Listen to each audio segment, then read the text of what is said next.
usually do that. I'll meet them in course of time.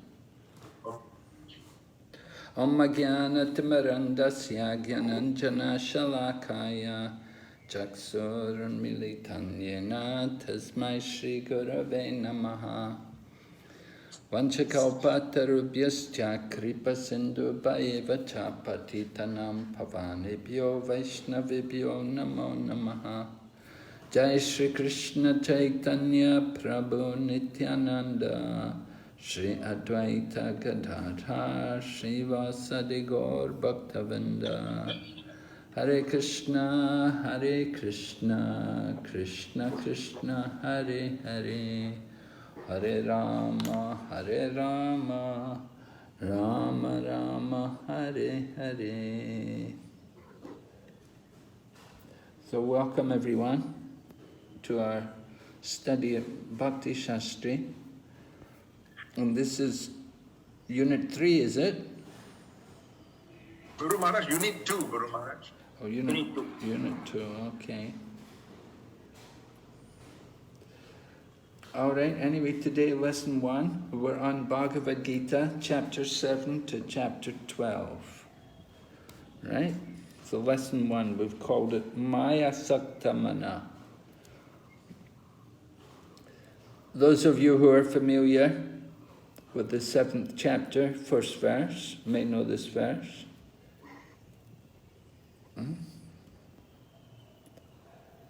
Okay, first of all, what we want to achieve in the course of this lesson. We should be able to explain the significance of Maya Saktamana in relation to Krishna's instructions, based on the first 6 chapters. And then secondly, the significance of Yatatam Api Siddhanam in relation to Krishna's instructions on the yoga system outlined in previous chapter. And third thing, why a conditioned soul is called Nityabada, with reference to Sanskrit of 7.14. So this is our 3 objectives for this lesson today, not a very great endeavor. Is everyone okay? Are you able to see the slideshow?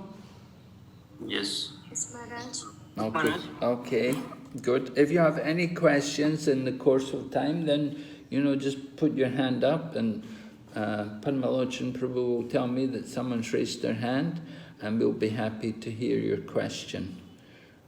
So don't mind, I don't mind if you interrupt, if you raise your hands, and they'll be happy to take questions. We don't need to wait till the end. You can, as we go on, you can question. So Bhagavad Gita in 3 portions. The first 6 chapters describing Karma Yoga, the yoga of action.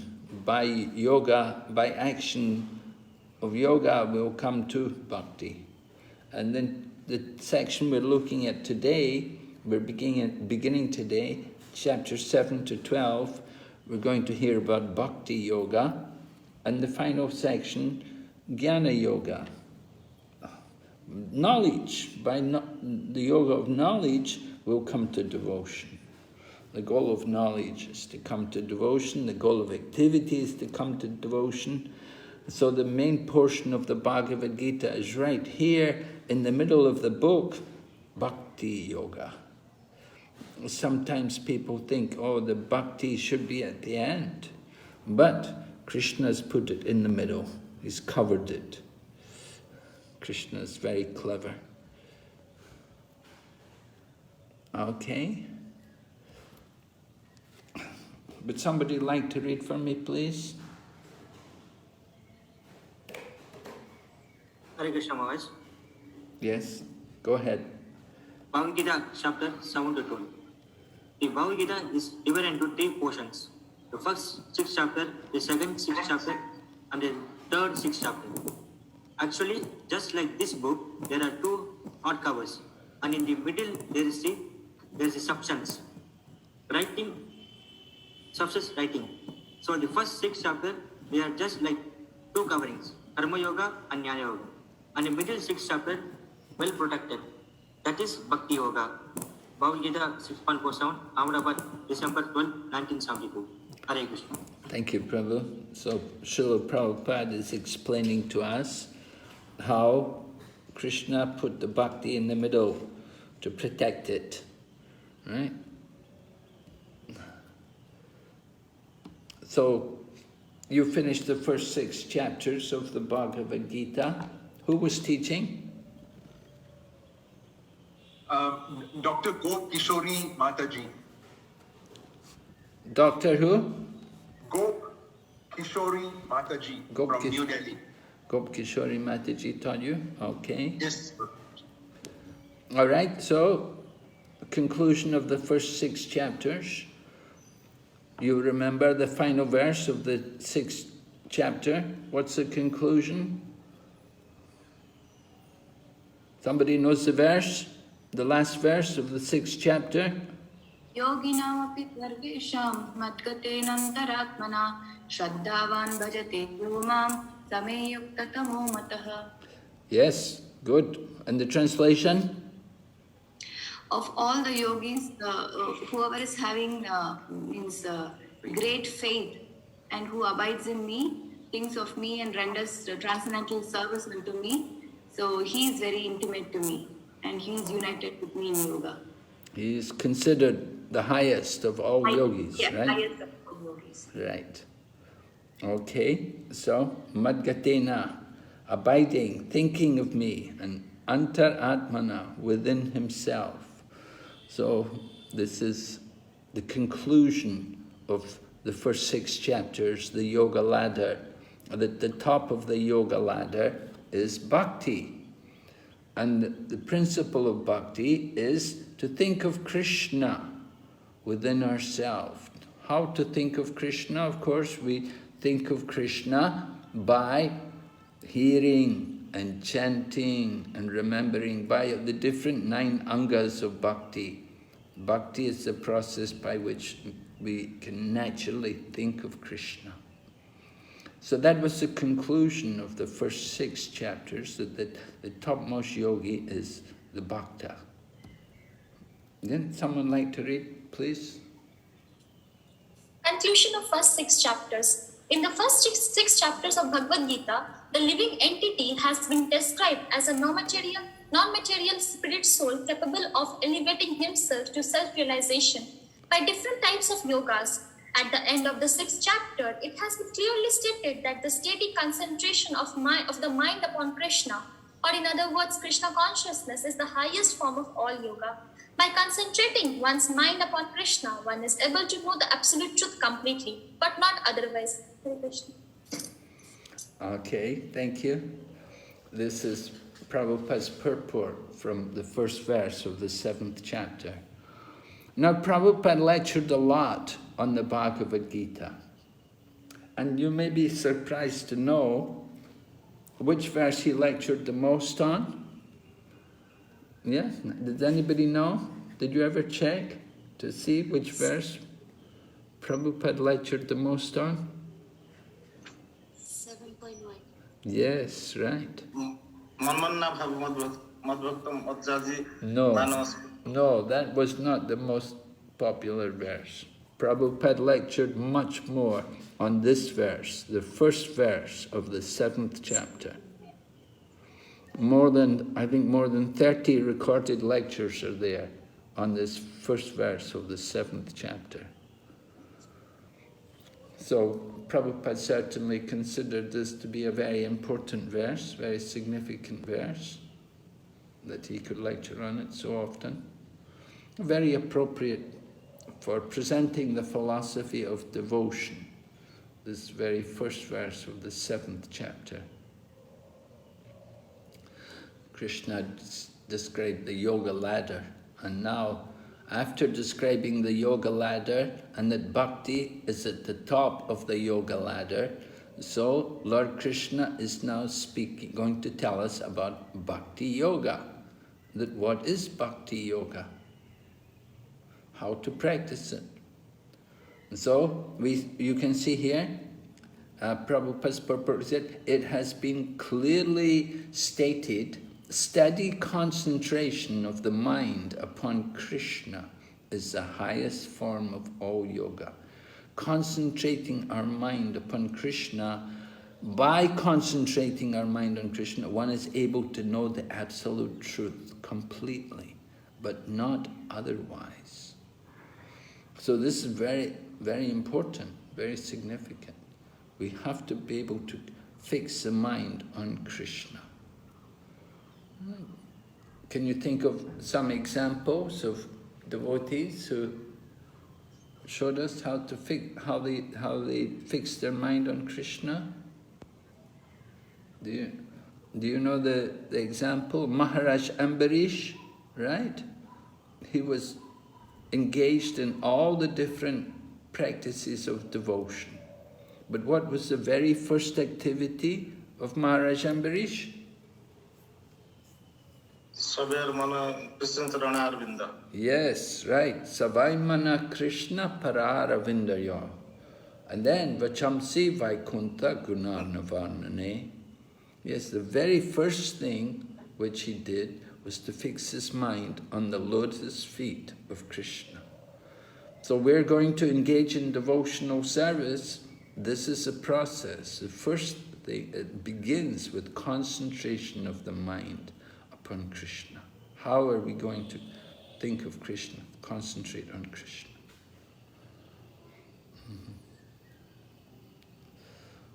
Yes, someone can read. One should therefore begin yoga practice as directed in the last verse of the 6th chapter. Concentration of the mind upon the Krishna, the Supreme, is made possible by prescribed devotional service in 9 different forms, of which Shravanam is the first and the most important. Bhagavad Gita purport 7.1. Right. Shravanam is the first and most important. Most important. Lord Chaitanya gave a lot of importance to hearing. You can see when Lord Chaitanya met with Ramananda Rai, they discussed about, Lord Chaitanya had asked Ramananda Rai, give some verses from the scripture about the ultimate goal of life. And so Ramananda Rai explained different processes. First of all, he spoke about Varnashram, and then he spoke about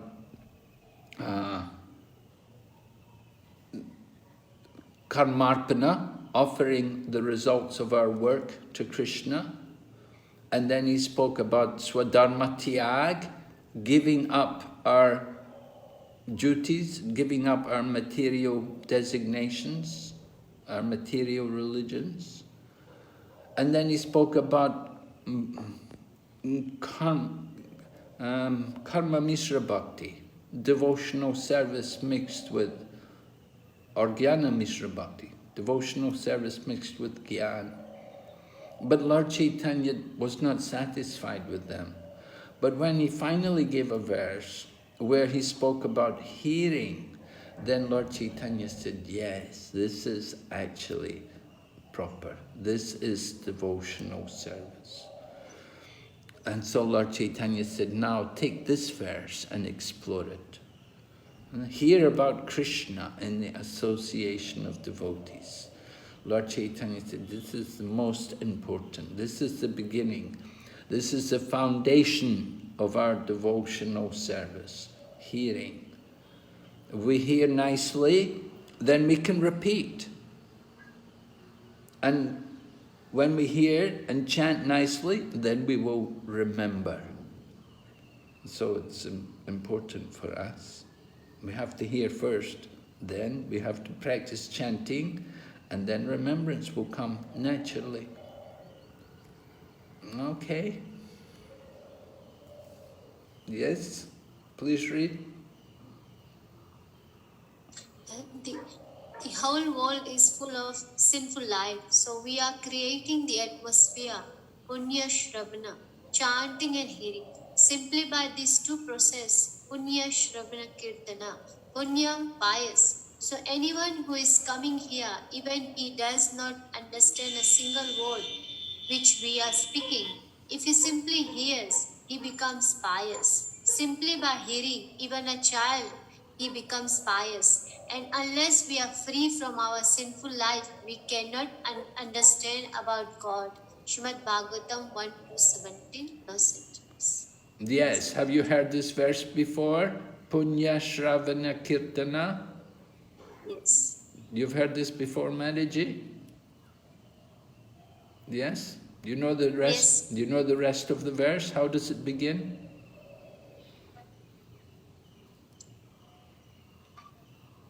You know the whole verse? How does it begin? Nashtaprayashu abhadreshu nityam bhagavs. Bhagavatam Uttam. No, Maharaj, I can't remember. Shrinvatam. Shrinvatam Swakatha Krishna Punya Shravanam Kirtana. Hridayantasto Hyabhadrani. Hridayantasto Abhadrani. Vidunotim Shutam. Yes. Forgot last. Right. Do you know the meaning of the verse? Just by hearing one can become purified. Lord Krishna, super soul within the heart of the devotee, cleanses the desire for material enjoyment for those who relish his message when properly heard and chanted. So Punya Shravana, Prabhupada explained, of course Punya means pious, and so it's simply hearing about Krishna is a pious activity.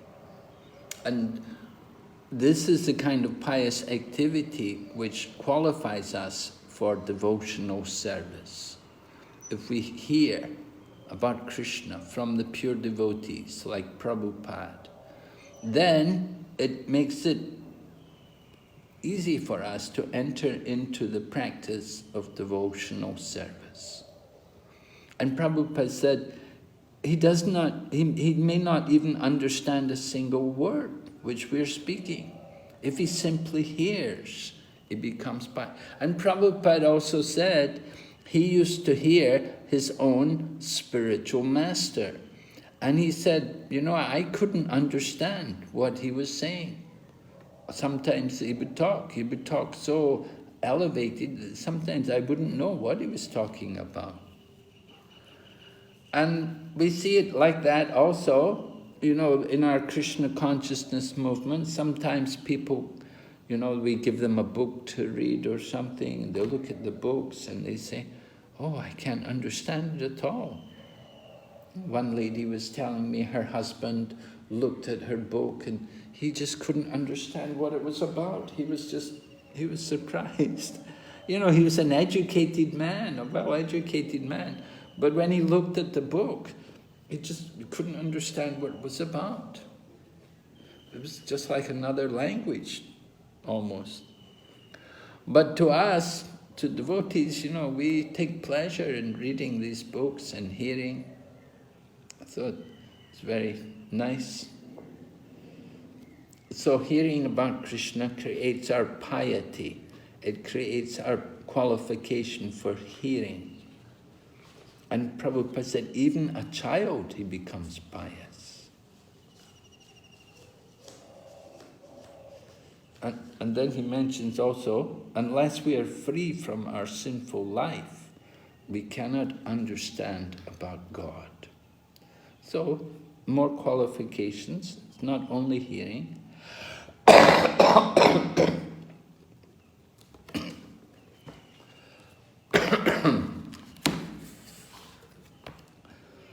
Let me open it.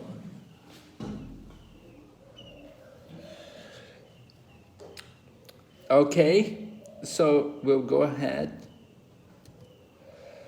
Knowledge of the Absolute. Okay, here's the first verse. Right, so who would like to chant it and read it for me?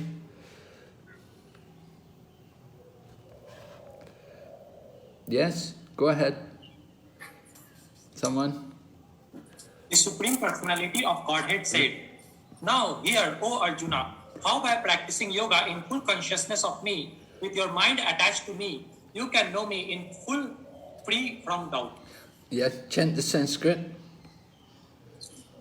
Shri Bhagavan Uvacha Maya Ashakta Manapartha Yogam Yunjan mad ashrayaha asamshayam samagram mam yatha jnanasyasi tat shrunu. Okay. Bhagavad Gita 7.1. Right, yeah. So Krishna's first instruction in the 7th chapter. Maya sakta mana. With your mind attached to me, right? And then touch Shrinu. Prabhupada said this word touch Shrinu. This is especially significant because this means hear from me, hear from Lord Krishna.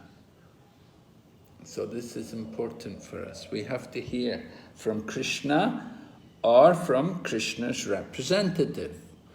Krishna's representative means someone who will only speak of Krishna. He will represent the teachings of Krishna. He's not going to present something else. Many other people may speak, but they will give some other meaning. Okay? So that's the first verse, which Prabhupada liked to later on so often. And the important point there is this Maya Sakta Manaparta, that we must, in the very beginning of our devotional service, we have to concentrate our mind on Krishna. The devotional service is meaning a practice for the pleasure of Krishna. So we have to hear about Krishna, we have to know about Krishna, then we can absorb our mind in thinking of Krishna.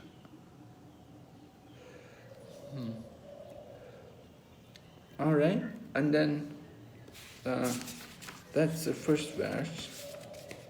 And then the second verse we didn't touch on, but I'll just read it to you. The second verse says, I shall now declare unto you in full this knowledge, both phenomenal and numinous. This being known, nothing further shall remain for you to know. So you know Krishna, one who knows Krishna knows everything. There's nothing further to be known, because Krishna means everything. Krishna's energy includes also Krishna. Everything is there coming from Krishna. So if we know Krishna, we have full knowledge of the world. And here, this third verse, also a very famous verse and often quoted. And certainly we want to memorize these kind of verses. Right? Someone can chant it for us.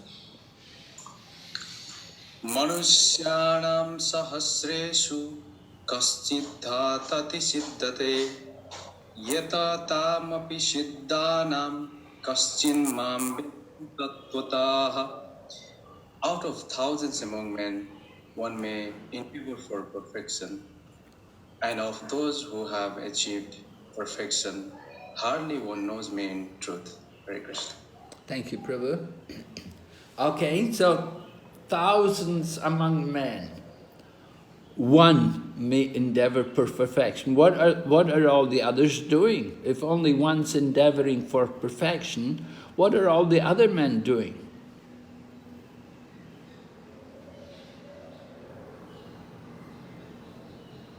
Someone can answer? Material enjoyment. Yeah, they are engrossed in material Enjoyment. Well, sense enjoyment for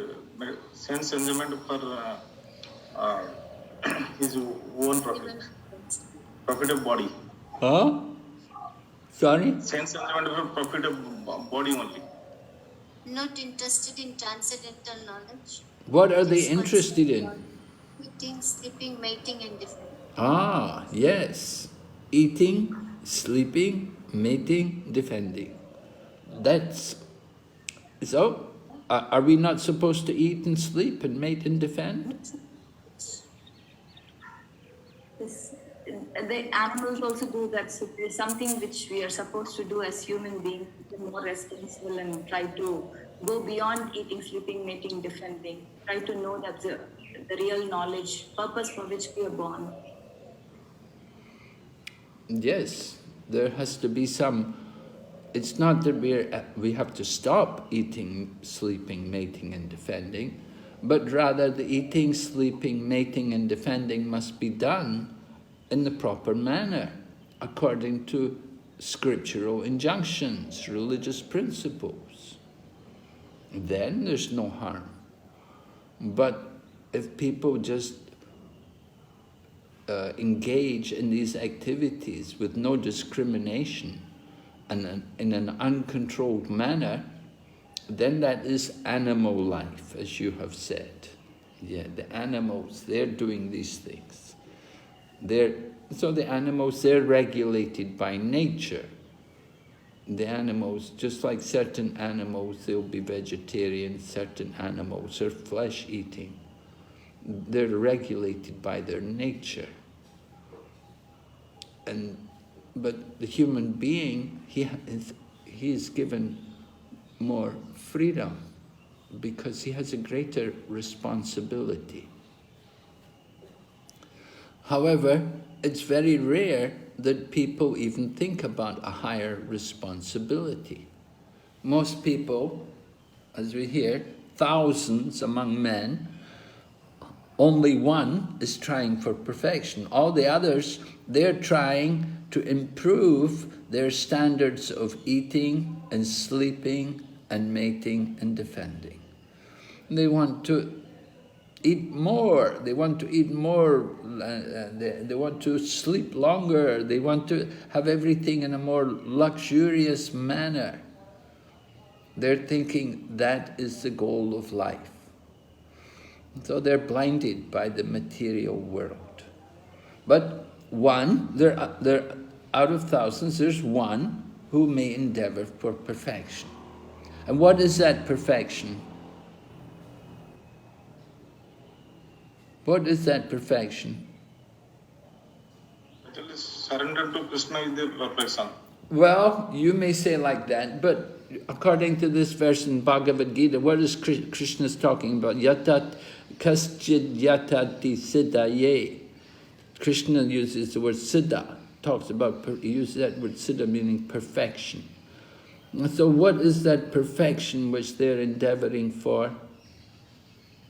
Knowing the absolute truth, or knowing the absolute nature, and knowing our position in relation to Him. To know who you are and what is your relationship with the Spirit. To understand the cause of everything. Understanding the cause of everything, to know who you are, yes. Well, to know who you are, I think that's pretty close to what I'm looking for. Yet people have to understand, first of all, generally, the first step in self-realization is where people come to understand, I'm not the body, that I'm a soul. So this is a level of perfection, that somebody has understood their identity as a spiritual particle, different from the material body. Right? So this is a level of perfection. We could say Brahman realized. They have come to the platform of Brahman. Because the nature of the soul is Brahman. So if someone understands, I'm not the body, I'm a soul, that is Brahman realization. And that is, yes? Brahma Jignasa? What? Trying to know about the Brahma means supreme. Trying to know about what? Brahma means supreme. The Brahman. Trying to know about the Brahman. Well, first of all, people may not understand that there is a supreme. They simply want to understand, first of all, who am I? Self-realization. It's a much higher stage to go on, as just like Krishna mentions here. Those who have achieved perfection, hardly one knows me in truth.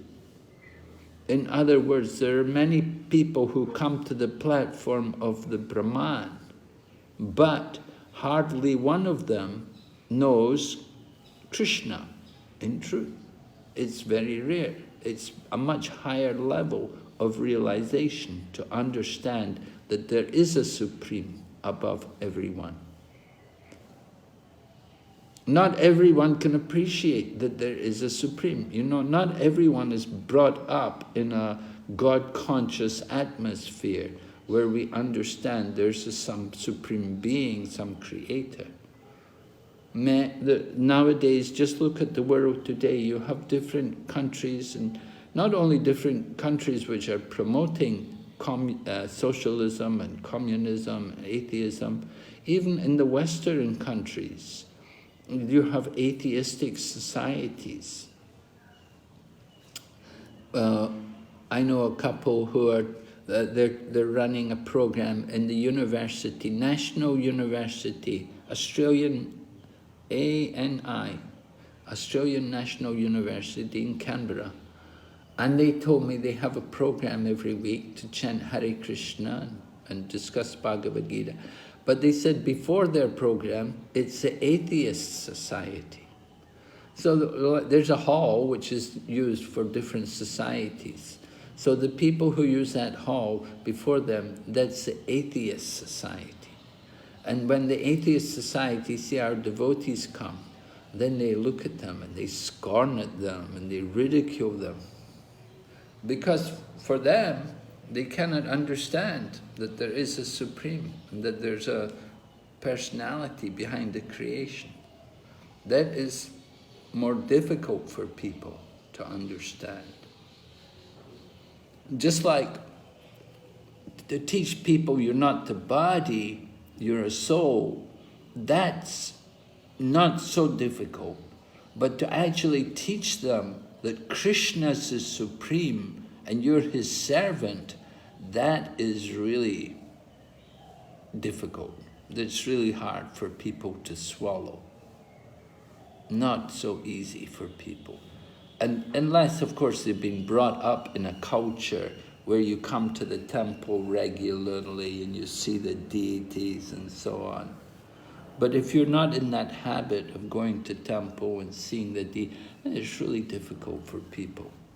But even people who are, just a little bit open-minded, they can understand, I'm not the body, I'm Brahman, I'm a soul. That's much easier to speak to people and to present to people. So this is the point which is being made here, that thousands of people, most people are just busy in material life. They don't care about perfection, never think about it.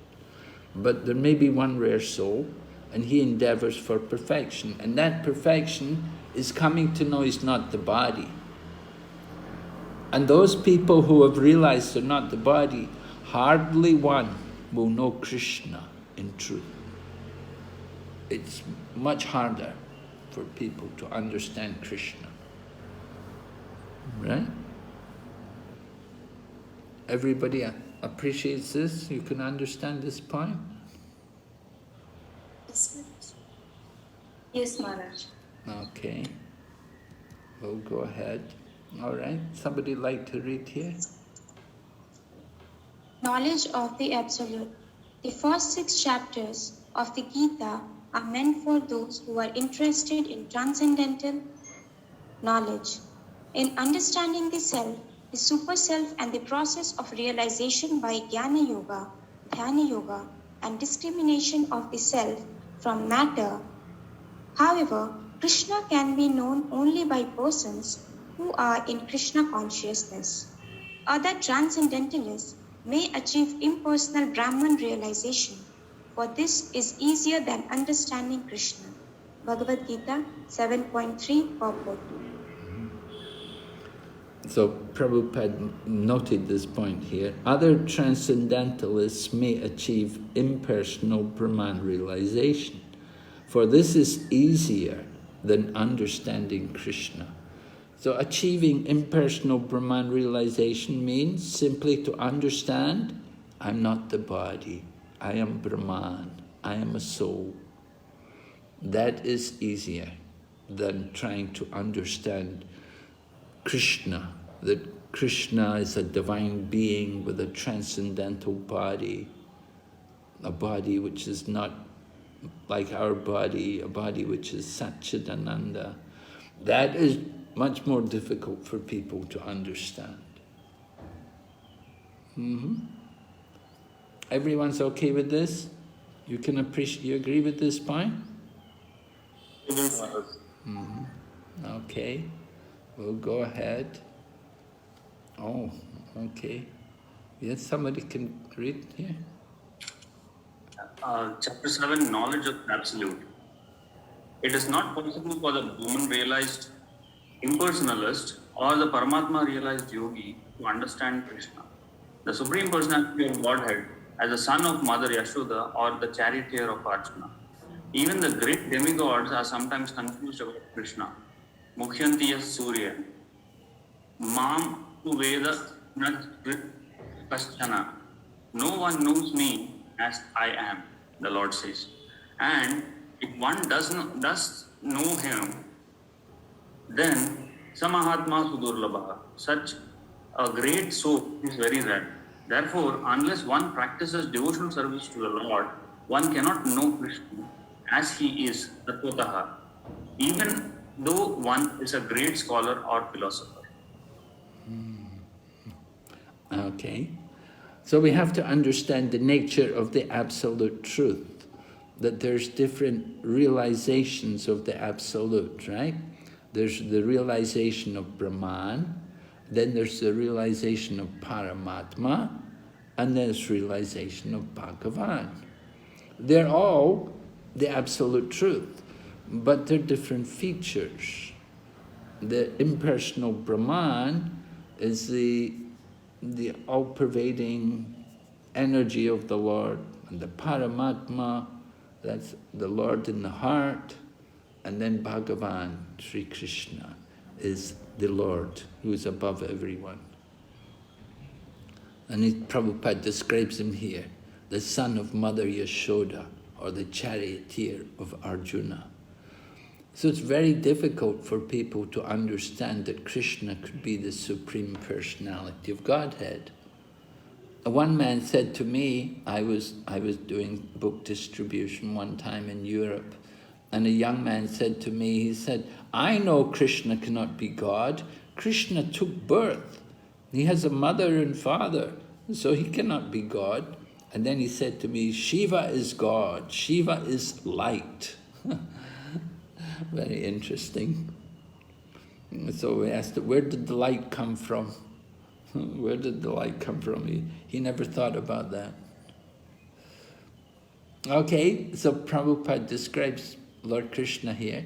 He's the Supreme Personality of Godhead, but he's also the son of Mother Yashoda. And he's the charioteer of Arjuna. Charioteer means he's taking a subordinate position to Arjuna. He's become the servant of Arjuna. So these roles which Krishna plays in the world are very bewildering for people. And we've quoted here from Prabhupada's purport, even the demigods are confused. Muyanti yatsurayaha. Right? Even the great demigods, so many great demigods, they become bewildered. We have the Brahma Vimohan Lila. Lord Brahma was testing Krishna, and you have Indra becoming proud and trying to annihilate Govardhan Hill. And you see Lord Shiva also sometimes fighting with Krishna. So even though they're great demigods, sometimes they become confused. So Lord Krishna says, no one knows me as I am. There's another verse also which Krishna says, I am never manifest to the foolish and the unintelligent. For them I am covered by my eternal creative potency. And Prabhupada quotes also the verse, Samahatma Sudurlabha, the Bahunam Janmanamanti Jnanavamam Prapajante Vasudev Sarvamiti Sa Mahatma Sudurlabha. after many births and deaths, one who is actually in knowledge surrenders to me, knowing that me, Vasudeva, that I'm Vasudeva, I'm everything. But such a soul, such a Mahatma, very rare. Very rare. So the goal of knowledge, because after one who is actually in knowledge, the goal of knowledge is to surrender to Vasudeva. But it's very rare. It takes a very long time. Lord Krishna said, after many births and deaths. So it's going to, you're going to make advancement very slowly by the path of knowledge, not very quick. Nowadays we like everything quick, right? It shouldn't take too long. Everything should be quick. We have fast food, we have fast cars. Everything, we like to go the quick way. So Lord Krishna is also saying, devotional service, that's a sure quick way. You can know Krishna. Otherwise, you cannot know Krishna. Just being a philosopher or scholar, jnani, that will not help. We have to take to devotional service. Krishna is known only by devotion. Only by devotion. We will see several verses Krishna describes. Only by devotion can be understood. So we ask you, this is an exercise in academic integrity. How may this statement be misunderstood in relation to devotees of Krishna and in particular to ISKCON devotees? Devotees of Krishna and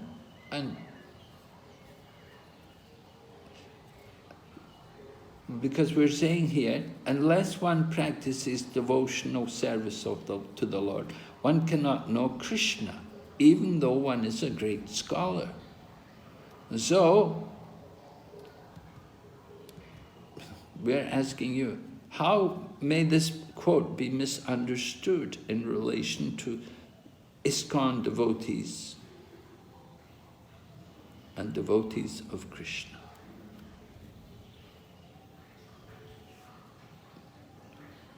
We are saying you must practice devotional service.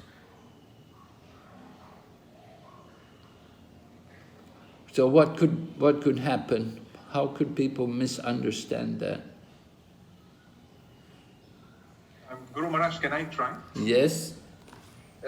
So people who do not understand this may think that we are fanatical, but one who has actually seen the truth, one who actually practices it, he has actually tasted the honey instead of just licking the outside of the honey jar.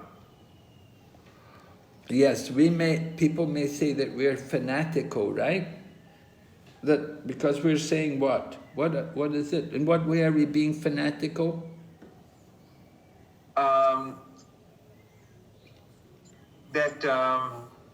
We cannot know the Supreme Lord unless we practice devotional service to the Lord. But a scholar may just say that, no, just by reading it I can know, but this has to be realized knowledge, not just academic knowledge. It has to be realized. And that realization can only happen when the Lord, in your heart gives you that mercy. Yes. Yes.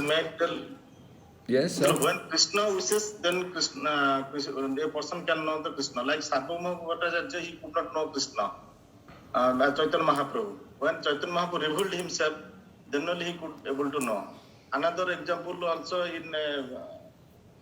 happened in the Vrindavan. Mahaprabhu also was with the devotee, but he could not know that Mahaprabhu has come. He told that Krishna has arrived in Vrindavan. But after the revealing of the Mahaprabhu, then he could able to know the Krishna. Yeah. Okay, Sarvabhauma Bhattacharya, he was not a devotee. He was a great logician, and he was a great scholar and philosopher, and he could not really appreciate the path of bhakti until he met Chaitanya Mahaprabhu. So that's an example of one person who was a great scholar and philosopher, but he went on to become a devotee by the mercy of Lord Chaitanya Mahaprabhu. Yes, it's a good example that it shows us that even for the impersonalist, there's something higher. Because Sarvabhauma Bhattacharya, he was already realized on the platform of Brahman, but he took to devotional service. And that was a very shock thing in India at that time, 500 years ago. Because Sarvabhauma Bhattacharya was very prominent. He was the guru of all the Mayavadi sannyasis there, and he was very, very important person. And he became a devotee, he became a follower of Chaitanya Mahaprabhu. Mahaprabhu brought him into Krishna consciousness. Yes? We wanted to know, like, Padmalochan Prabhu touched on the fact that people may say that we are being fanatical, because we say, if we say, if we say, maybe misunderstood, we may say, for example, that what you're doing, all these other religions are useless. You cannot know Krishna. If you cannot know Krishna, so whatever practice you do is useless, it's of no good. And so that, if we talk like that, then certainly people will take offense. Right? If we think, all these other religions are useless, only Krishna consciousness is valid, everything else is just a waste of time, it's not perfect.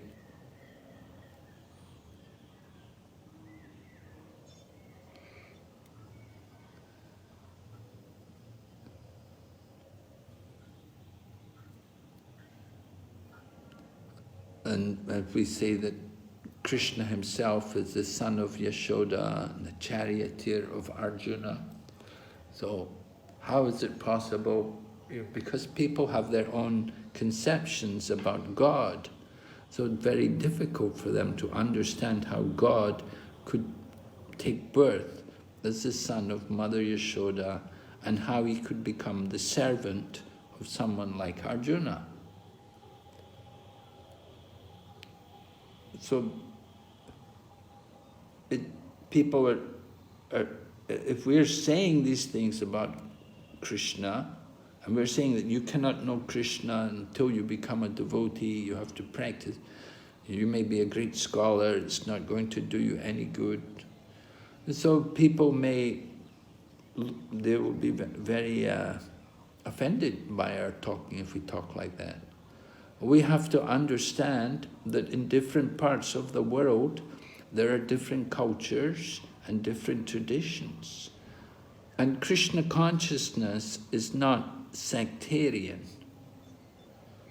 We don't say we are the only way. We don't say only this way, no other way. Well, we're open. We accept that there are other religions.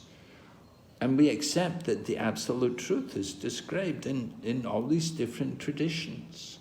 Whether you follow Christianity or Islam or Buddhism or whatever, there's so many different traditions, and certainly they've done tremendous good for the world. So we cannot say that only Krishna consciousness is right. We're the only way and no other way. And we have to recognize that these other traditions are there, and they have their teachings just as we have our teachings. They have their philosophy just as we have a philosophy. So as devotees, we must be careful about how we present the Krishna conscious philosophy to others. And we shouldn't just be telling them, only this way, no other way. that will be condemned, will be considered fanatical.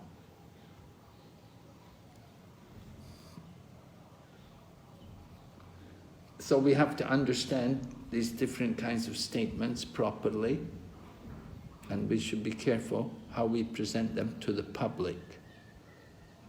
That we want to be respectful to other different traditions and different philosophies. Hare Krishna Maharaj, quick question here. Yes. So are they able to reach to the same goal through their other tradition as well, or they really need to be on this path? Well, they can reach to their goal, whatever their goal is. You know, what is their goal usually? Like, if you're an impersonalist, then your goal is to become one, to come to the platform of the Brahman. Somebody else may be practicing a personal religion, you know, a Christian, so on. They may develop love of God. We cannot say we are the only ones who can develop love of God. You know, in the history of Christianity, there have been many great mystics in the Christian tradition. And they were really, really powerful. They really had wonderful qualities. And so we have to appreciate these things, these facts. You know, the Christian tradition and the Buddhist masters and the Muslim Sufis and teachers and so on, they all have their own faith, and they can achieve their goals. They worship God. They develop their goal is simply to pray to God. They pray to God and develop their relationship with God in some different ways according to their own tradition. So Prabhupada, there was one time Prabhupada he was in Australia, and the devotees had arranged a program for him to go to a monastic place. There was a lot of monks there, and they were following it with St. Francis tradition. And they received Prabhupada very nicely. And Prabhupada was very happy with them, talking to them. At one point they told Prabhupada about St. Francis that he would address the trees and the flowers, and he would address them as his brother and sisters, and like this. And when Prabhupada heard this, Prabhupada said, "Oh, this is real God consciousness." So like that, Prabhupada showed his respect for their tradition. At the same time, you can see Prabhupada meeting here in France. I think it was in France or Switzerland, probably France. He met this one cardinal, and Prabhupada just spoke to him about meat eating. Because generally Prabhupada said, when we speak to Christians, he said, if they don't accept that we shouldn't eat meat, then there's no point to go any further in speaking to them. So Prabhupada met with this cardinal and he was talking to the man about the importance of not eating meat and not killing the animals.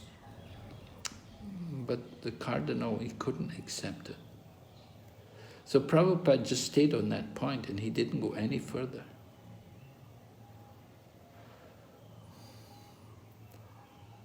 Guru Maharaj, I just wanted to, I think the last statement by Srila Prabhupada is so powerful, because many a times when we are preaching, there is an expectation that this person should become a devotee.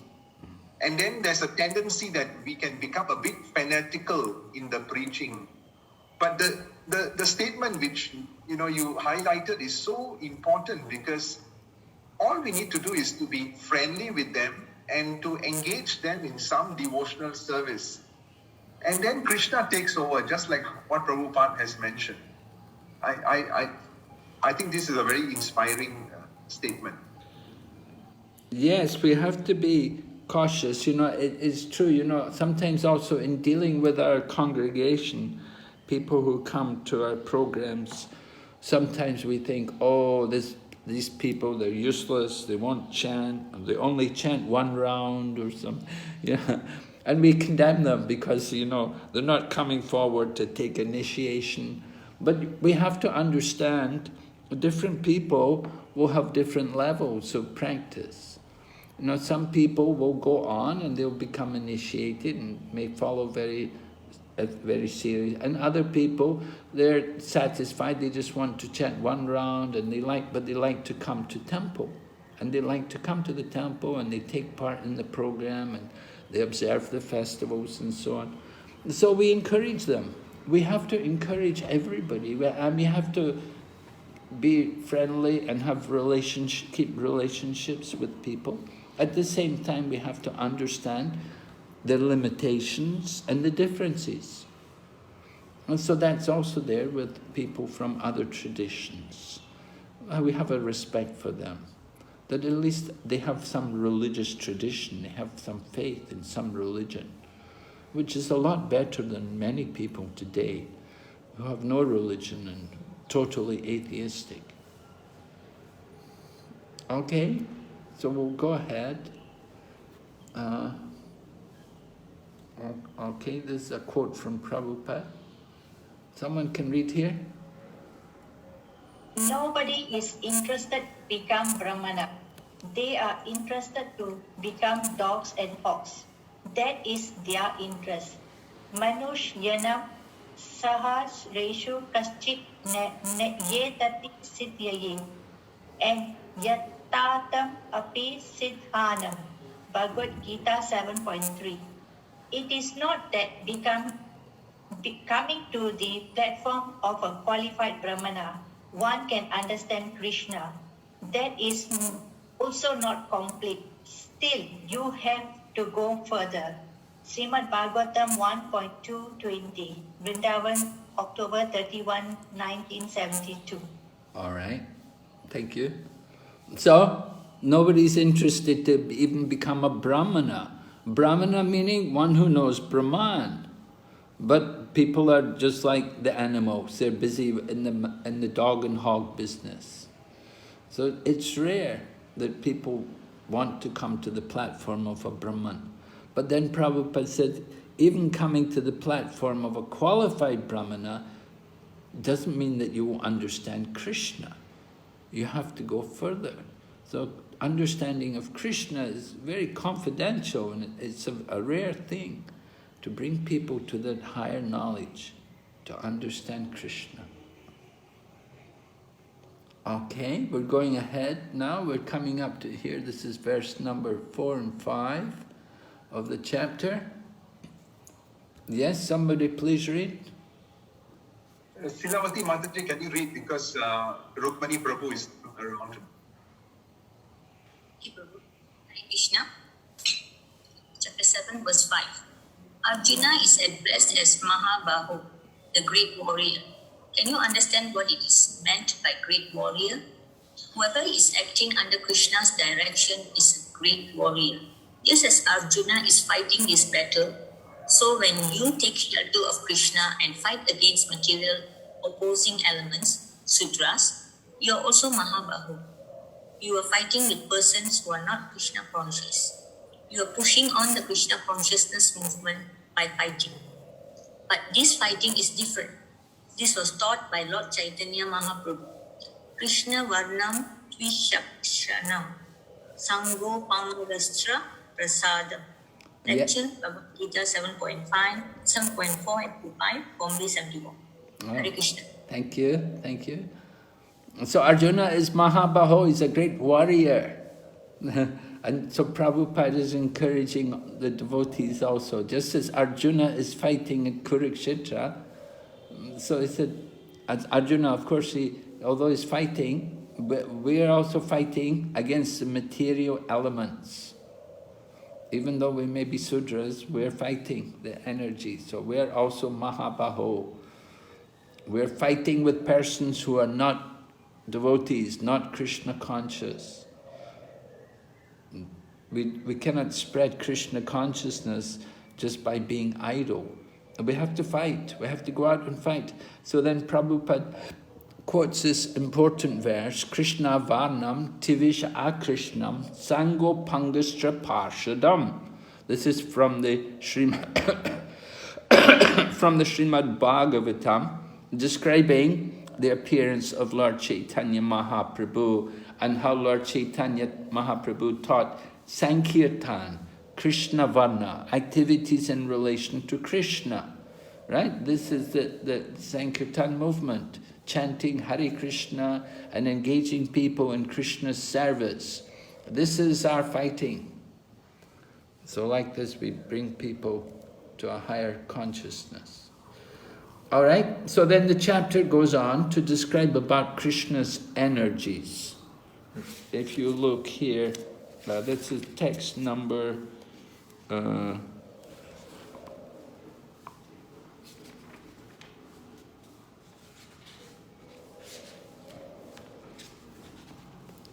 text number 5, is it? Text number 5? Oh, text 4 and 5, right? 4 and 5.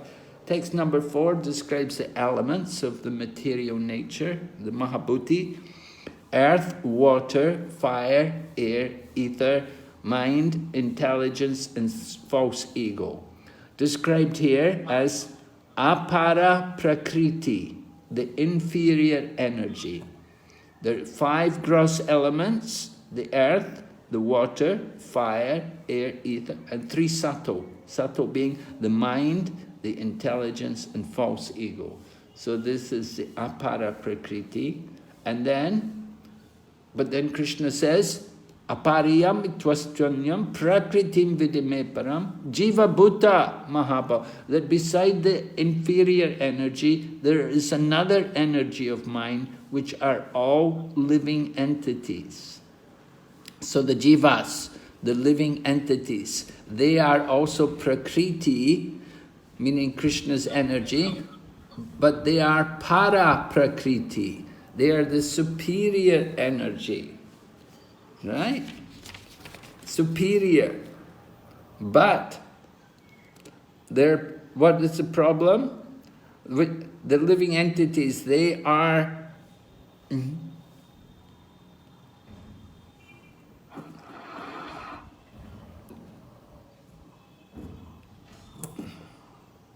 they're exploiting the resources of the material inferior nature. This is the problem. We are trying to exploit the resources of the inferior material nature. We're not recognizing that this energy all belongs to Krishna. And we are also Prakriti, we also belong to Krishna. But we're thinking that apara Prakriti, the inferior energy, is there for us to exploit, to take advantage of. Right? So, and kindly note here, 2 kinds of Prakriti. And we, the living entities, we are also Prakriti. But we're superior. In what way are we superior? Anybody like to say?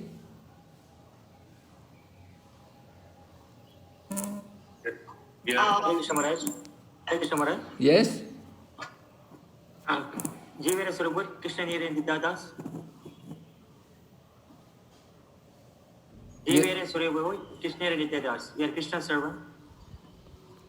Well, not everybody knows that.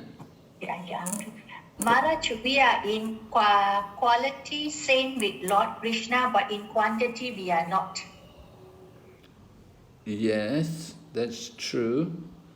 But what way are we superior to the Prakriti, to the inferior Prakriti? We are the para Prakriti. Why are we superior to the inferior Prakriti?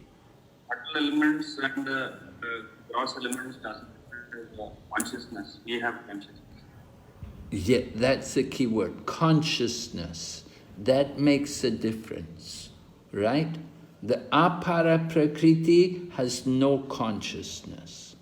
But the para prakriti, we are conscious living entities. The inferior energy does not have consciousness, right? The table your chair. They have no consciousness.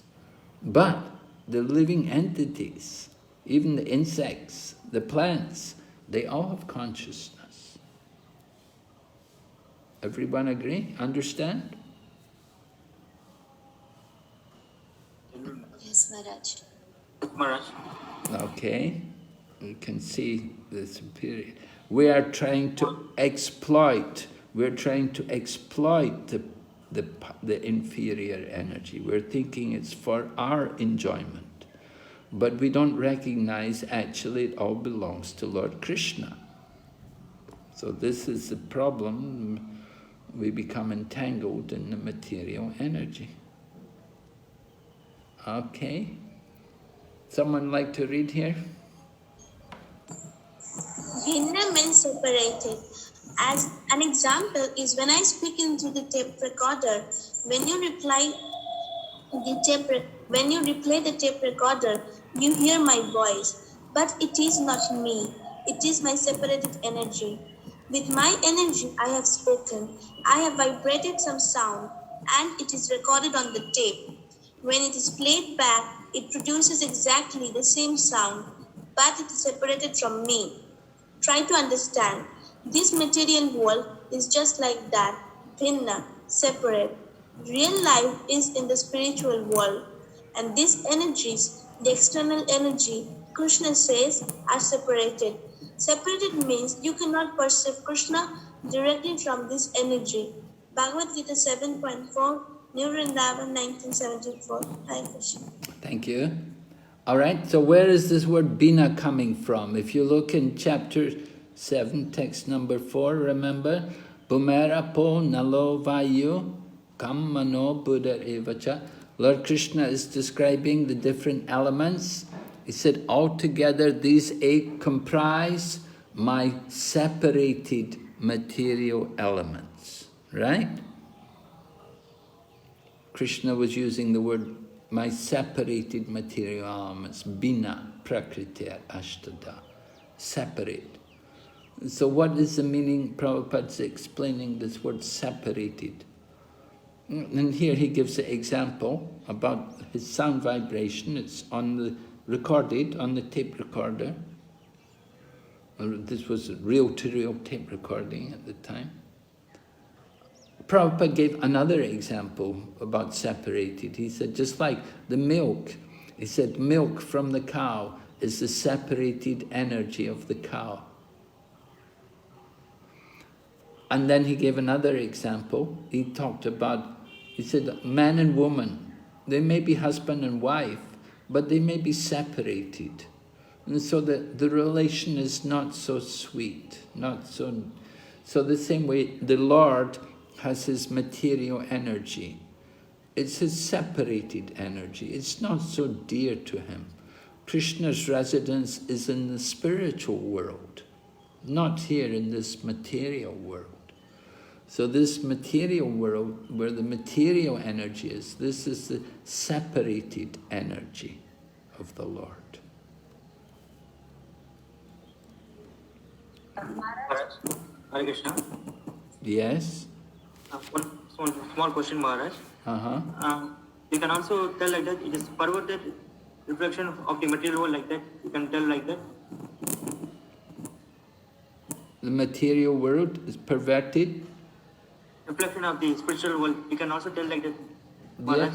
Yes, you can. It's a this purport is indicates like that only, Maharaj. This purport. Well, yeah, the whole purport, yeah. I mean, mainly, Prabhupada, we're just highlighting the use of the word separated, but certainly it's true, the material energy is the reflection of the spiritual world.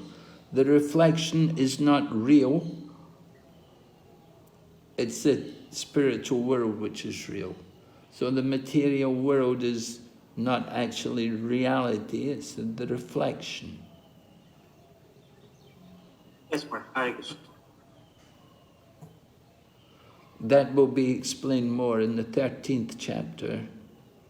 Maharaj, I just wanted to understand. I understood the example you gave the milk is separate to the energy of the cow, I couldn't exactly understand the men and women part of the example you gave.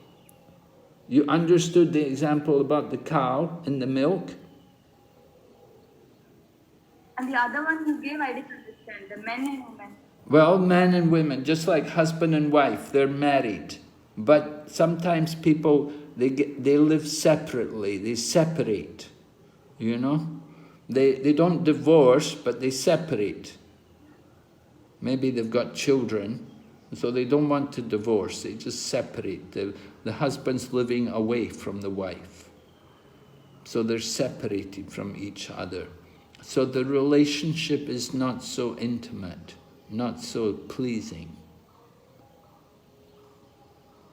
So in the same way, the material energy, I was explaining that the material world is like that. It's not so pleasing, it doesn't give so much pleasure to Lord Krishna. He gets his residence, his home is in the Goloka, in the spiritual world. And he resides there, and he has his greatest happiness there with all of his devotees. So the material world is like that. It's like the separated energy of Krishna. He comes here. He will come here just to do some business and then go. He will come here, speak the Bhagavad Gita, kill some demons, then he'll go. He won't spend much time here. But he always lives in Goloka. Can you understand? Yes, Maharaj.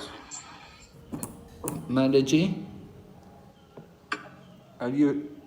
Is it helping you any? Yeah, kind of. Yeah, I got it. Yeah, you think about it. Just like, it says here, Prabhupada said, real life is in the spiritual world. The real life is there. Material life, this is separate. It's there. There's some life here in the material world, but Krishna doesn't get the same pleasure here in this world as he gets in the spiritual world.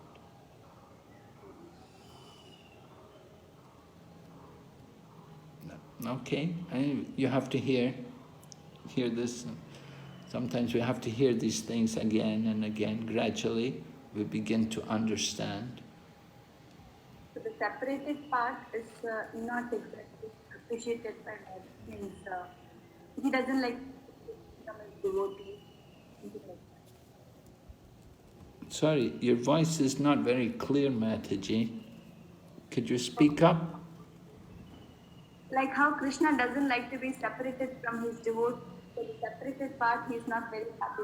He likes to keep it together. Yes, right. Yes, he likes to be with his devotees. And he keeps all his devotees there in the spiritual world. And he comes here to see all the people and to try to attract them back to the spiritual world. But why is the milk given? Is it not, milk should not be separated from the cow then? Well, Prabhupada was just giving that as an example. The milk. The milk is separated from the cow, right? It's the energy of the cow, but it's separate from the cow. So the same way, Krishna's energy, earth, water, fire, air, ether, these are the elements of the material world. It's Krishna's energy, comes from Krishna, but at the same time it's separate from Krishna. Yeah, I got it. Okay. Okay, energies of Krishna. Explain how from the 8 separated energies mentioned in this section, there are 24 elements mentioned in chapter 13. So, of course, when you go to chapter 13, you'll see there are 24 elements mentioned. Here we've mentioned 8 separated elements. The 24 elements include things like the 5 working senses, 5 knowledge-acquiring senses, 5 sense objects, right? And then... 3 modes of nature. And one more, the unmanifest is... Mind, intelligence. Well, mind, intelligence, false ego, that's there in the 8 separated energies. But the 24 elements, we've got 8, plus then 5 knowledge senses, 5 working senses, 5 sense objects, and one more. Pradhana.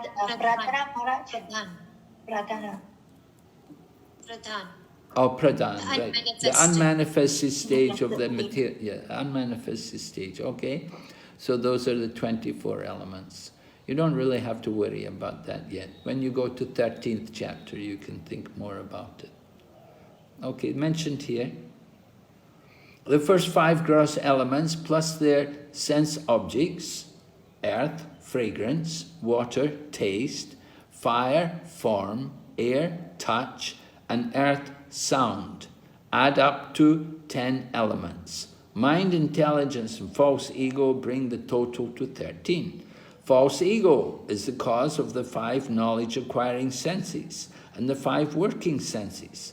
That equals 23 elements. Finally, we add the Mahatattva, the 24th element, which is the cause of false ego. Okay, that's from Barijan Prabhu's book, Surrender Unto Me. All right, we'll go ahead. Krishna as the maintainer. Oh, this is a wonderful verse, right? We get so many good verses in this chapter. Another wonderful verse. Mata parataram nanyat kinchidasti dhananjaya mai sarvam idam proktam sutre mani gana eva. So, Krishna is making a very bold claim here. Kindly note this. This is one of the verses where Krishna is speaking very powerfully. He's saying, there is no truth superior to me. Mata parataram nanya. And then he says, everything rests on me. And he gives an example. The example is, just like the beads are on a thread. Not just like we wear our neck beads, or you can see in the illustration, Krishna's wearing a necklace. So we see the beads, but we don't see the thread. And so in the same way, everything is resting on Krishna, but we don't see Krishna. He's maintaining everything. Hidden, he's confidential. Just like the beads are on a thread, the same way Krishna is maintaining like that, in a very confidential manner. And then Krishna, we want to note also, Lord Krishna said, there is no truth superior to him. Now this statement was never made by any other devata. Shiva, Brahma, Ganesh, Murga, Ama, none of these different devatas, they never said like that. They could never say no truth. So only Lord Krishna says this. This is a powerful verse which we often like to quote to people, where Krishna directly declares himself to be the supreme truth.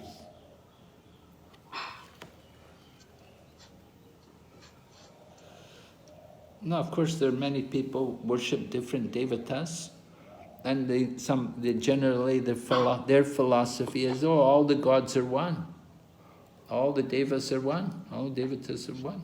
They're all the same. But here Krishna says, no, there's no one superior to me. This is the statement of Bhagavad Gita.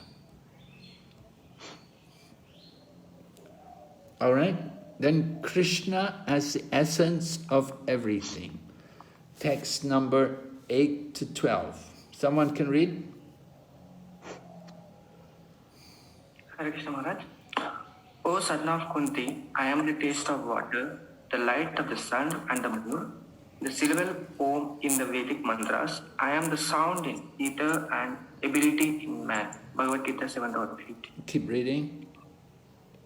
The verse explains how the Lord is all pervasive by his diverse material and spiritual energies.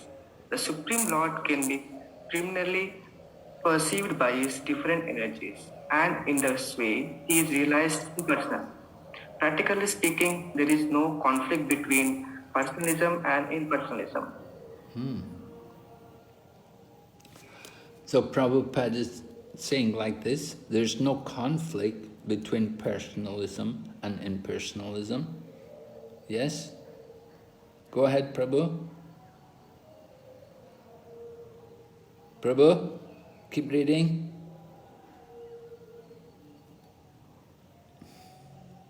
Therefore, go ahead, read.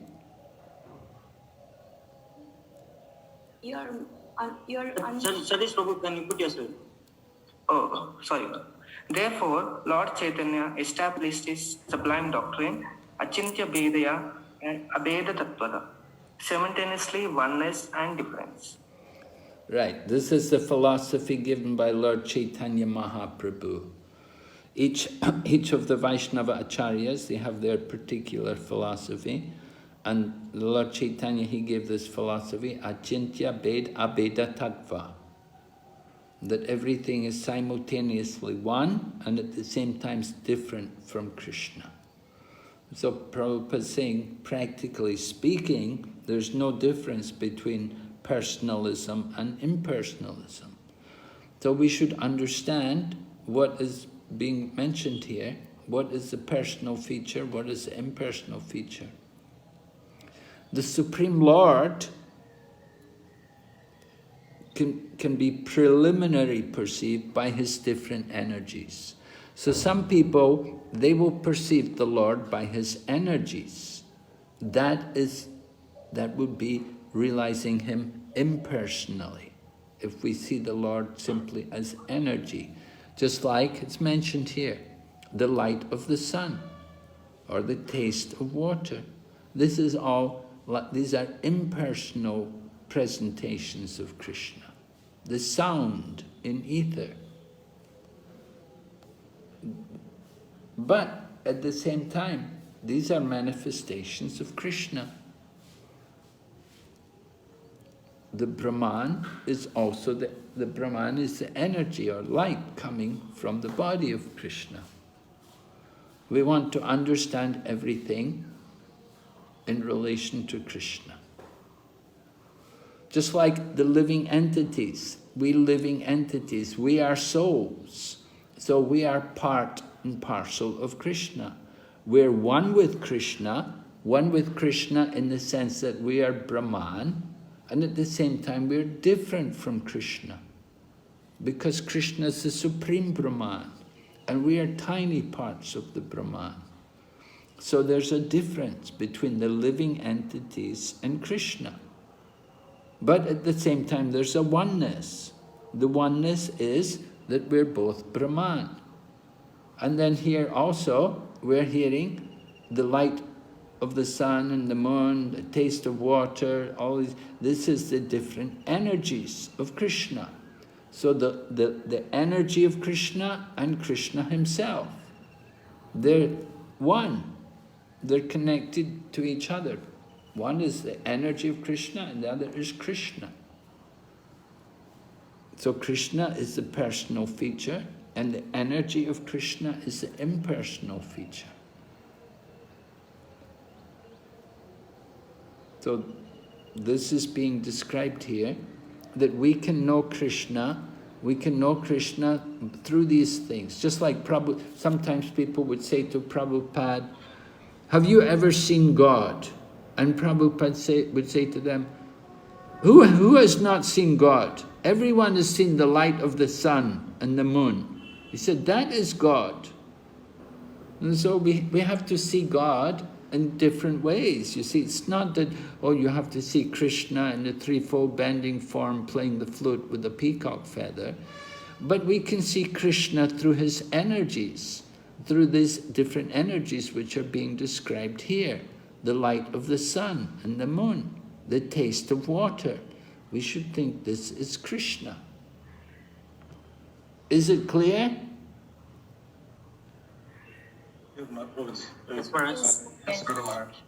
Yeah, well, go ahead. Here's some more examples. So even if you are not inclined to chant Hare Krishna Maha Mantra, right? Some people, not everybody can chant Hare Krishna. But Prabhupada said, even you don't want to chant Hare Krishna, try to understand Krishna in this way.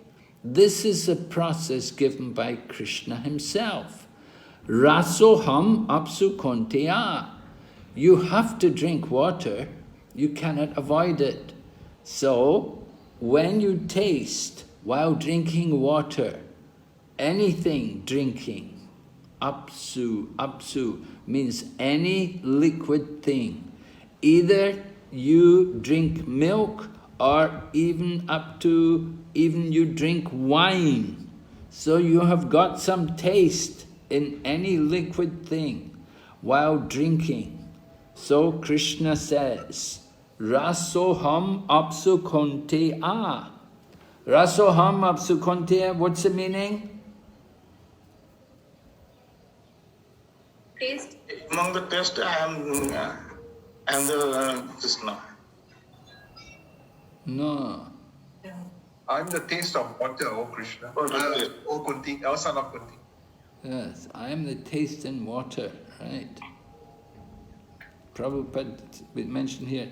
So Krishna says, Rasoham apsu konteya, my dear Kuntiya, Arjuna, that taste in the liquid thing which you drink or use, that I am.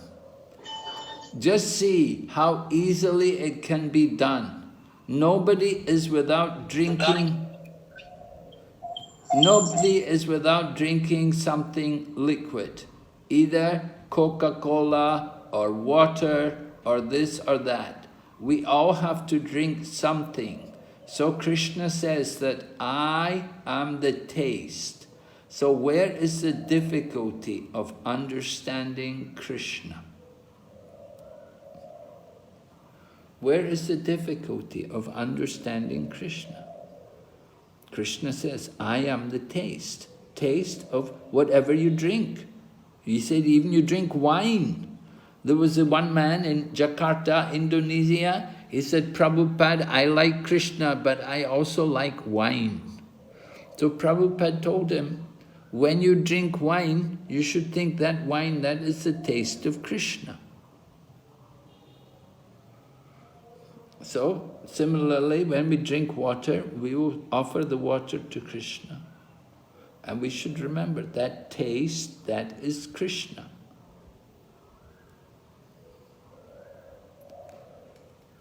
Is everyone okay with this? Rasoham apsu konteya. Krishna said, I am the taste in water. Or, it doesn't have to be water, it could be other liquid. It could be your wine. We hope you're not, but okay. So this is understanding Krishna. Okay, going ahead. The jurisdiction of Krishna consciousness extends everywhere. And one who knows Krishna consciousness is blessed. At the end of the purport to text number 8. The jurisdiction of Krishna consciousness extends everywhere. One who knows Krishna consciousness is blessed. We should think ourselves to be blessed, right? Because we're learning Krishna consciousness. We're becoming Krishna conscious. So this is a great blessing for us. The jurisdiction of Krishna consciousness extends everywhere. Everywhere. The whole world, the whole material creation, it is all under the jurisdiction of Lord Krishna. There's nothing separate from Krishna. Is it clear? Okay? Hare Krishna Maharaj. Yes? One question, Maharaj. Maharaj, you told that Prabhupada is telling that wine is also energy of Krishna. But another thing is that Prabhupada is emphasizing on the that we should not eat, we should not drink wine, and we should not eat meat like that. How to understand in this verse, Maharaj? I wish your voice was a bit clearer, Prabhu. I don't know. Which verse you're talking about? No, you told Maharaj that Prabhupada told to one person that one is also his energy of Krishna. And another thing that Prabhupada is also emphasizing on the four don'ts, that we should not eat meat, no, don't drink wine like that. And how to understand this verse, Maharaj, that you told that no? Well, just see here, Prabhupada said at the very beginning, even if you're not inclined to chant Hare Krishna, he said, try to understand Krishna.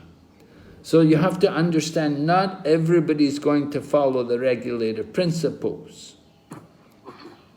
We have to, but still, we have to encourage them to somehow try to understand Krishna. Different people will be at different stages. You cannot think just because somebody can't follow the regulative principles that we will give them up. So Prabhupada is preaching to everyone.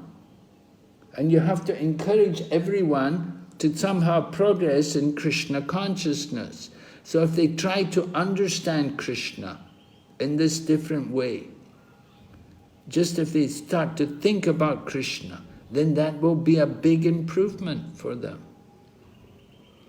Even they're drinking wine, but if they're thinking about Krishna, it's better than just to drink wine and not think about Krishna. Right? So we have to appreciate Prabhupada, how he's preaching to everybody, the whole world. And he knows not everybody's going to be a devotee. Not everybody's going to follow four regulative principles. But Prabhupada's preaching to everyone. So give everyone the chance. Let them somehow become a little Krishna conscious. Thank you, Prabhu, for bringing that up. Good point. Any other questions? Okay. Shastra Chakshus.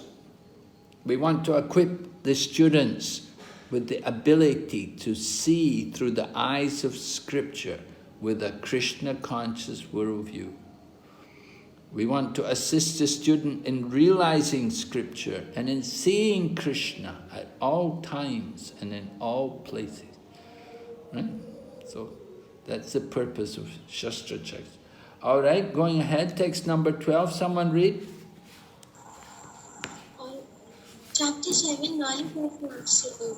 Although these material modes of nature are emanations from the Supreme Lord Krishna, he is not subject to them. For instance, under the state laws, one may be punished, but the king, the lawmaker, is not subject to that law. Similarly, all the modes of material nature, goodness, passion, and ignorance, are emanations from the Supreme Lord Krishna. But Krishna is not subject to the material nature. Therefore, he is nirguna, which means that these gunas or modes, although issuing from him, do not affect him. Bhagavad Gita, chapter 7, 12, text 12, purport. All right, text number 12. I'll just read the verse. Know that all states of being, be they of goodness, passion, or ignorance, are manifested by my energy. I am in one sense everything, but am independent. I am not under the modes of material nature. For they, on the contrary, are within me. Right? So the modes of material nature, we may think that is Krishna also controlled by them?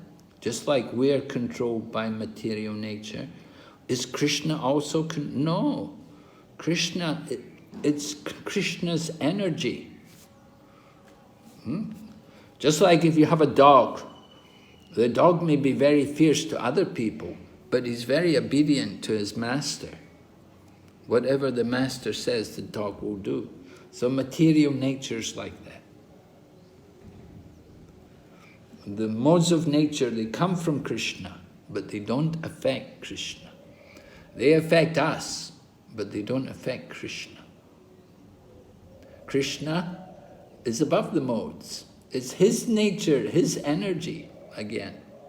And Prabhupada gives the example, just like the king, the lawmaker. He's not subject to that law. Is it clear? Okay. We'll go ahead. And then, okay. Then we hear about the different modes, the different varnas.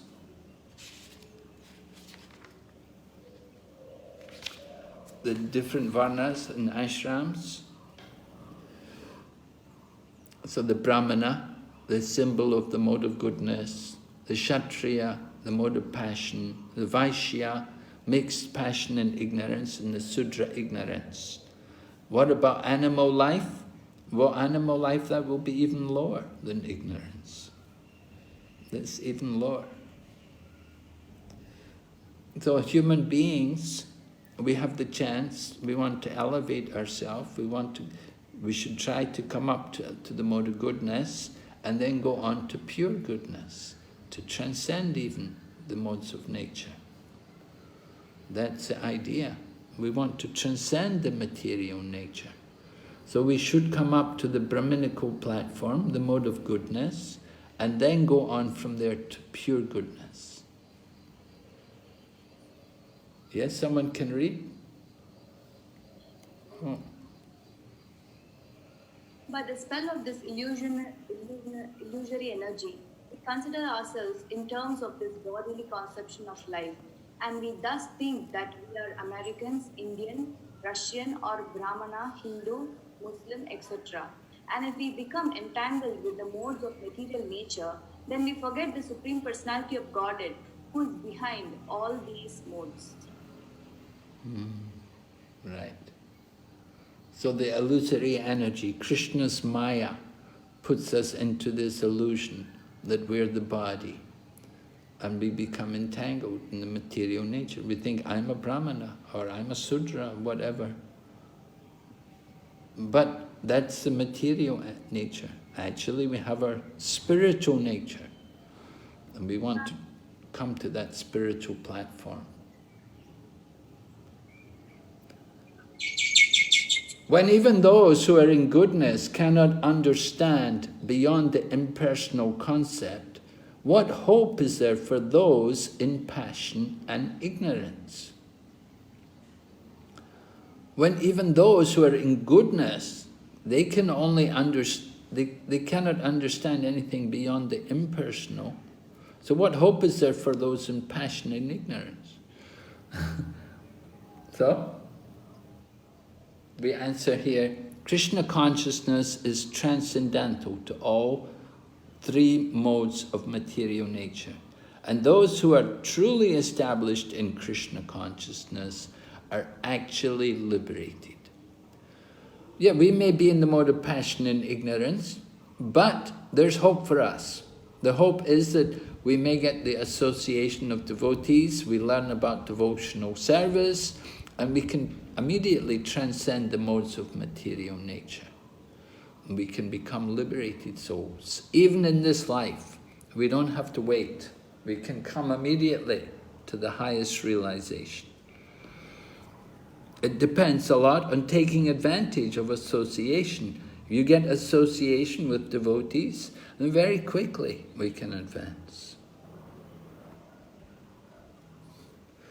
So this is the verse, the 14th verse, another very powerful verse, very important verse, which you should all know. Yes, someone please read and chant the verse.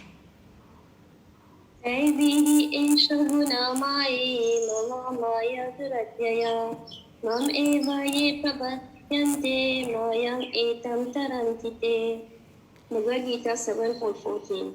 This divine energy of mind, consisting of the three modes of material nature, is difficult to overcome. But those who have surrendered unto me can easily cross beyond it. Yes. So, keywords to note. Mama Maya. Krishna said, my Maya. And he describes the nature of his Maya, Duratyaya.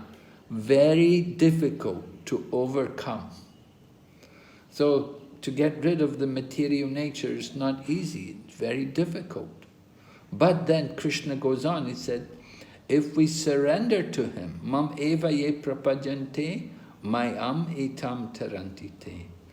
If we just surrender to Krishna, take shelter of Krishna, then very easily we can cross over the material nature. We have to take advantage to surrender to Krishna. How to surrender to Krishna, that will be explained as we go on. We're hearing. It begins by hearing. We have to hear about Krishna. We have to hear from the devotees. So material nature, Krishna's energy, very difficult to overcome. But take shelter of Krishna very easily.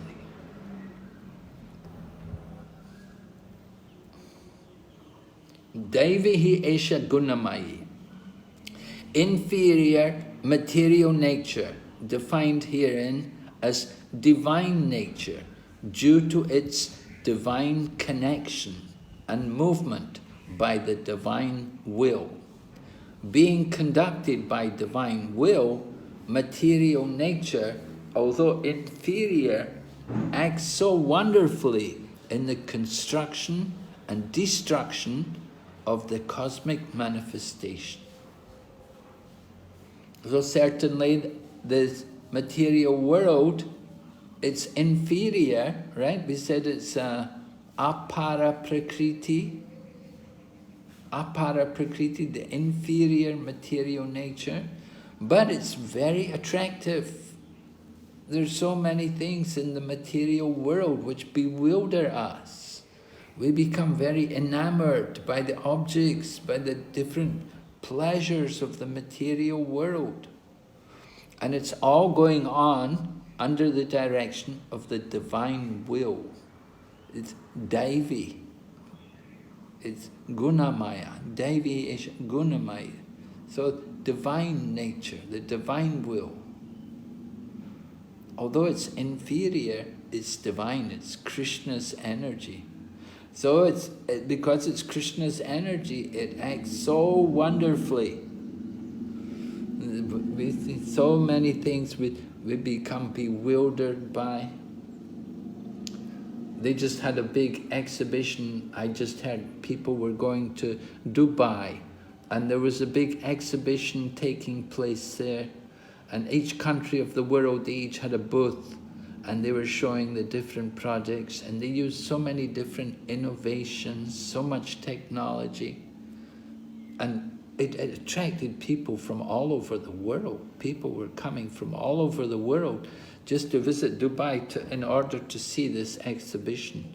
Each country put up their booth, and they had very nice, very incredible displays. And I was hearing devotees were telling me His Holiness Jayapataka Swami went to visit several times because he was thinking how to utilize some of their different innovations in the new temple which is coming up. Just like they're building the temple of the Vedic planetarium here in Mayapur. So we want to make it very wonderful. We want to make it very attractive. And so Maharaj was looking at the different exhibits which they had there, and he was thinking how we could incorporate some of these different methods or devices there in our temple of the Vedic planetarium.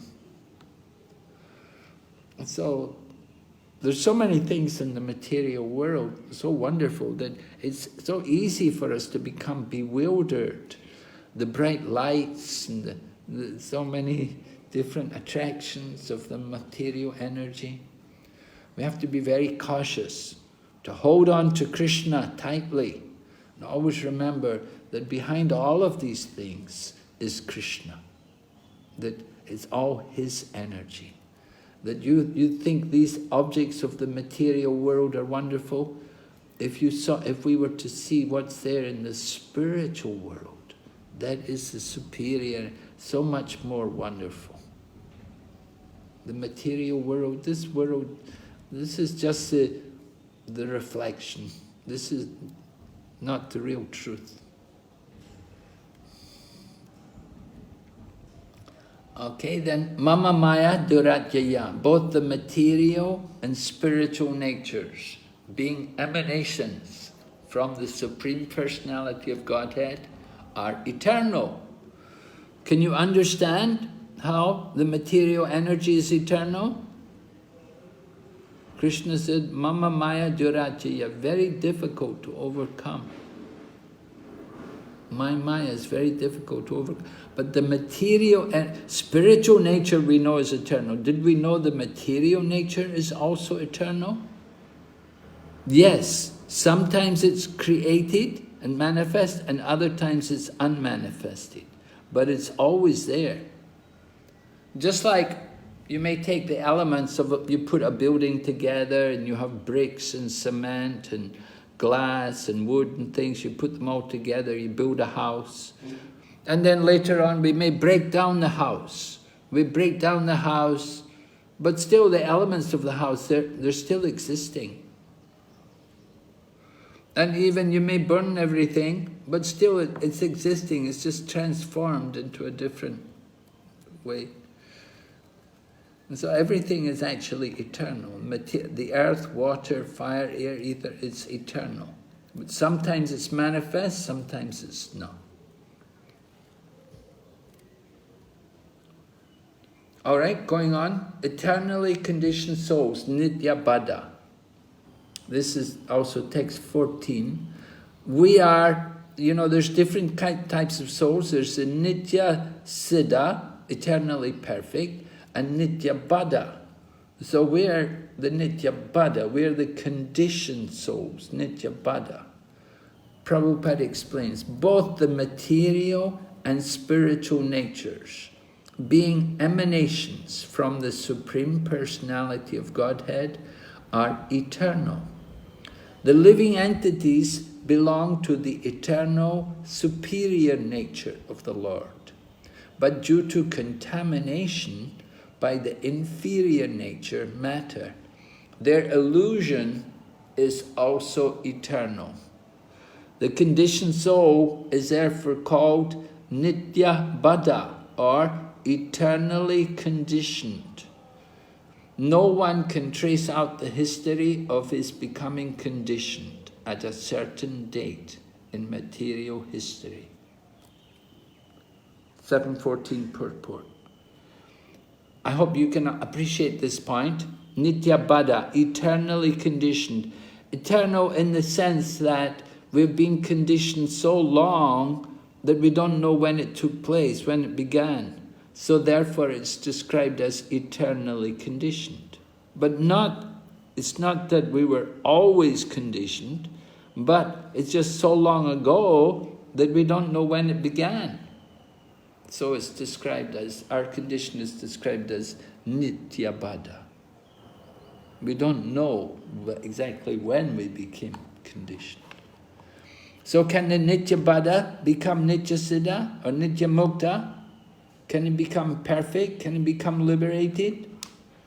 Yes. Yes, right. Yes, we can.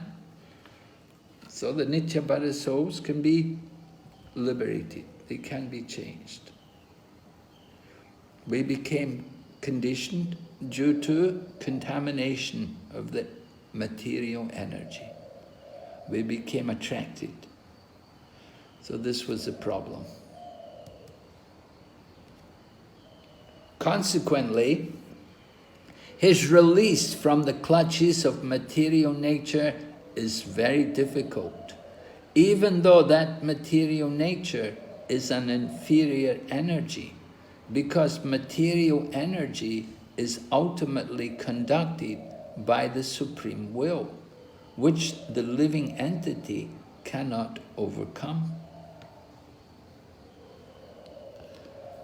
So, very difficult for us to get free from the material energy.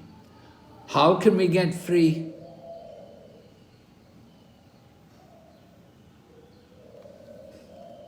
We need mercy.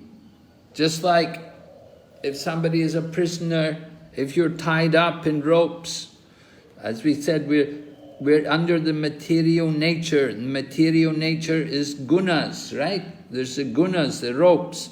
We're tied up. But if somebody comes and cuts the ropes, then you get free. You need somebody to come and untie you. And so, this is how we get free from the material energy. Otherwise, very difficult. But you get the mercy of the devotees, and then we get free of the material energy. Could someone read this one?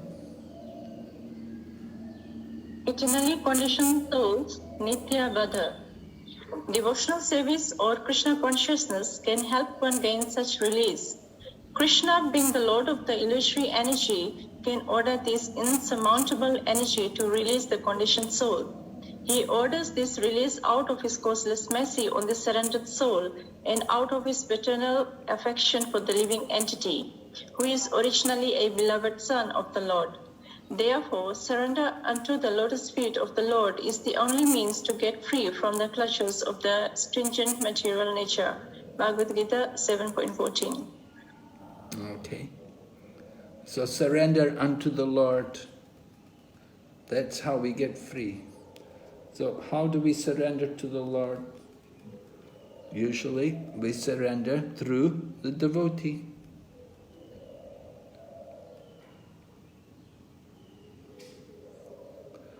So material energy can release us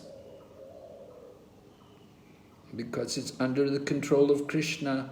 And Krishna's representative, they can release us from the material energy. All right, so we're finished. This is the objectives, what we covered. Right? Would someone like to tell me what was the significance of Maya Sakta Mana? Someone, please. I hope you've learned. Yes? Maya Sakta Mana.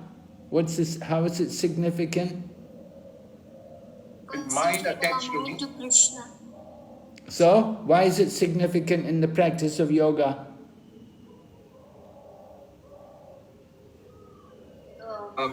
With the mind attached to the Lord, we can know the Lord in full, free from all doubts. Okay, anything else? The example given was by Ambarish Maharaj, who, Ashruno, he was engaging in hearing. Out of the 9 ways of bhakti, hearing is the most important of all. Why? Why is it the most important? It cleanses the heart of all the material desires. You were quoting the shloka, Shrunvatam Svakatam, Ravana Kirtanam. It cleanses the heart. It starts from there. Everything starts from hearing. Yes, everything starts. Remember, at the end of 6 chapters, we heard the top of the yoga system, or the yoga ladder was Bhakti Yoga, right? Bhakti Yoga. Right. And so Bhakti Yoga starts with hearing about Krishna. Right. And then the significance of Yatatam api siddhanam kaschim mam veti tattvataha. Of those who have achieved perfection, hardly one knows me in truth.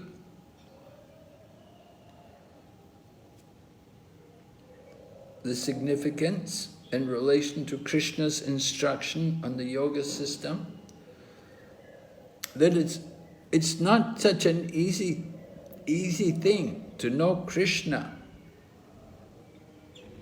That it's easy for people to understand not the body. That's not so hard. But to get people to actually understand Krishna in relation to Krishna, that is more difficult. And so, many people, most people are just simply busy in material life. They have no interest. But of those who are a little serious, they may achieve perfection, they know they're not the body, so that's the beginning of self-realization. But to go on to know Krishna is more difficult. To actually come to understanding the position of Lord Krishna as the Supreme Absolute Truth, then that's less common, more confidential. Okay, and then finally we spoke about the Nitya Bada, eternally conditioned soul. The Nitya Bada, we're conditioned because of Daivi Hi Esha Gunamayi, the divine nature of Krishna's Maya is so powerful, bewildered all of us. Duratyaya, very difficult to overcome. So this way we became Nityabada, we became conditioned souls.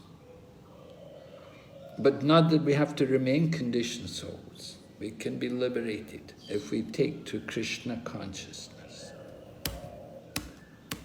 All right, so we've covered this first lesson. Are there any questions? As Bihari Prabhu, you have a question? No, I think I forgot to put down my.